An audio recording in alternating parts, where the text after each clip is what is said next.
Assalamualaikum warahmatullahi wabarakatuh. Perkenalkan, nama saya Muhammad Lutfi, mahasiswa semester 2A Fakultas Hukum Universitas Surya Kencana Cianjur. Di sini saya akan mereview materi hukum pidana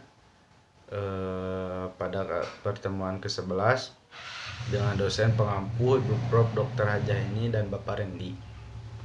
Di sini saya akan membahas tentang bab 6 bagian kedua tentang teori apa boleh buat atau in KUP Henneman the Theory atau of the Cock Henneman the Theory.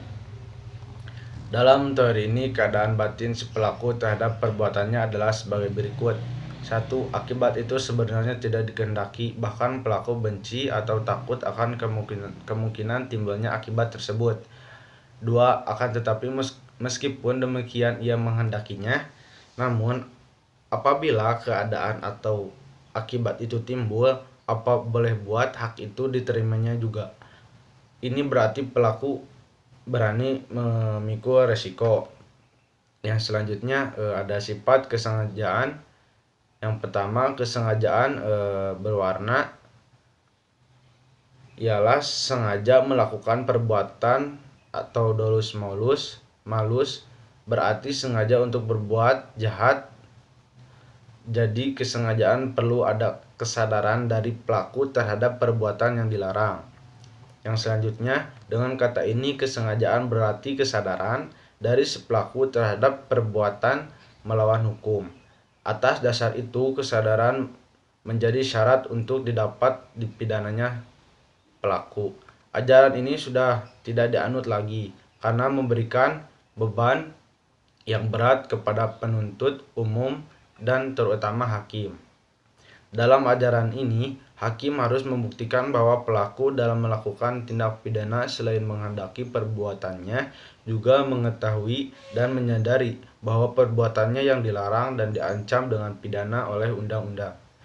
Dan yang selanjutnya ada kesengajaan tidak berwarna, ialah untuk dapat dipidana, pelaku cukup hanya dengan menghendaki perbuatannya dan tidak diharuskan mengetahui atau menyadari bahwa perbuatannya dilarang dan diancam dengan pidana.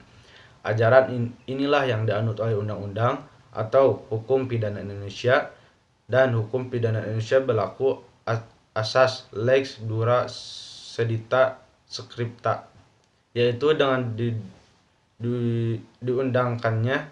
diundangkannya hukum pidana, maka setiap orang dianggap mengetahuinya.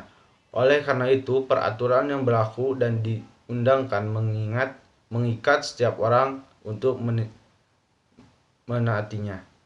Yang selanjutnya ada pembagian atau jenis-jenis kesengajaan. Yang pertama ada dolus determinatus, yaitu kesengajaan tertentu yang ditunjukkan pada objek tertentu. Dan yang kedua ada dolus indeterminatus, yaitu kesengajaan tidak tertentu yang tidak ditunjukkan pada objek tertentu melainkan pada sembarang objek dan tidak memperhatikan objek mana yang akan menjadi korbannya. Dan yang ketiga ada dolus alternativus, yaitu kesengajaan yang ditunjukkan pada objek yang satu atau objek lainnya, jadi memilih satu di antara dua objek. Dan yang keempat, dolus generalis, yaitu kesengajaan yang ditunjukkan pada umum. Dan yang kelima ada dolus generalis, yaitu kesengajaan yang ditunjukkan pada objek tertentu, tetapi untuk mencapai tujuan itu dilakukan lebih dari satu perbuatan.